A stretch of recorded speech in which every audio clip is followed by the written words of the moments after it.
তোমরা কি জানো মানুষ মারা যাওয়ার পর তার আত্মার কি হয়? একদিন নবী করিম সাল্লাল্লাহু আলাইহি সাল্লামের একজন সাহাবী মারা গেলেন। রাসূল পাক সাল্লাল্লাহু আলাইহি সাল্লাম ওনার জানাজা পড়ালেন।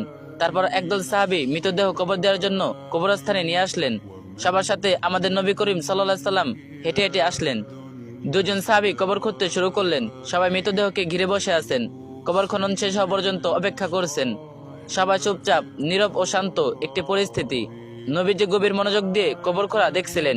একটু পর সবার দিকে তাকে জিজ্ঞেস করলেন, তোমরা কি জানো মানুষ মারা যাওয়ার পর তার আত্মার কি হয়?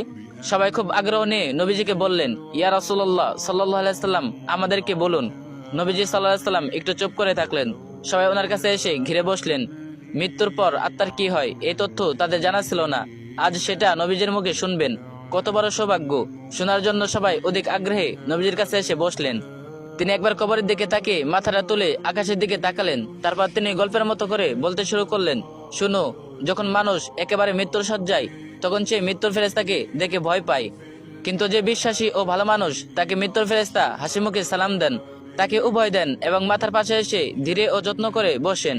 তারপর মৃত প্রায় মানুষটির দিকে তাকিয়ে বলেন, হে পবিত্র আত্মা, তুমি তোমার পালনকর্তার ক্ষমা ও ভালোবাসা গ্রহণ করো এবং এই দেহ থেকে বের হয়ে আসো। মুমিনের আত্মা যখন বের হয়ে আসে, তখন সে কোনো ধরনের ব্যথা ও বেদনা অনুভব করে না। নবী আরো একটু ভালো করে উদাহরণ দিয়ে বললেন, মনে করো একটা পানির জগ কানায় কানায় পূর্ণ হয়ে যাওয়ার পর উপর থেকে এক ফোঁটা পানি যেমন নিঃশব্দে উপর থেকে নিচে নেমে আসে, ঠিক তেমনি নীরবে ও কষ্ট ছাড়াই আত্মাটির দেহ থেকে বের হয়ে আসে। সে সময় দুজন অন্য ফেরেশতা বেহেশত থেকে খুব সুগন্ধি মাখানো একটা নরম সুতার চাদর নিয়ে আসেন এবং তার আত্মাটিকে সে চাদরে আবৃত করে আকাশের দিকে নিয়ে যান। তারা যখন আকাশে পৌঁছান, তখন ফেরেশতারা সে আত্মাটিকে দেখার জন্য এগিয়ে আসেন।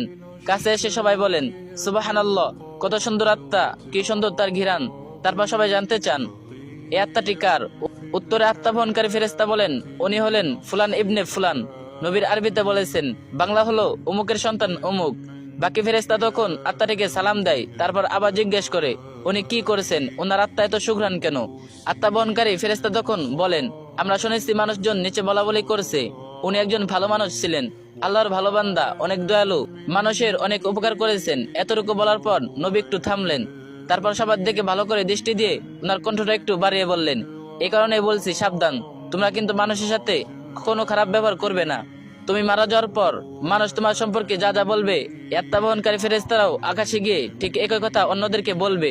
এ কথা বলে তিনি আবার একটু চুপ করলেন, কবরটার দিকে দৃষ্টি দিলেন, আবার বলতে শুরু করলেন, এই সময় মানুষ যখন পৃথিবীতে মৃতদেহকে কবর দেওয়ার জন্য গোসল দিয়ে প্রস্তুত করবে, তখন আল্লাহ তাআলা আত্মা বহনকারী ফেরেশতাদেরকে বলবেন, যাও, এখন তোমরা আবার এই আত্মাকে তার শরীরে দিয়ে আসো।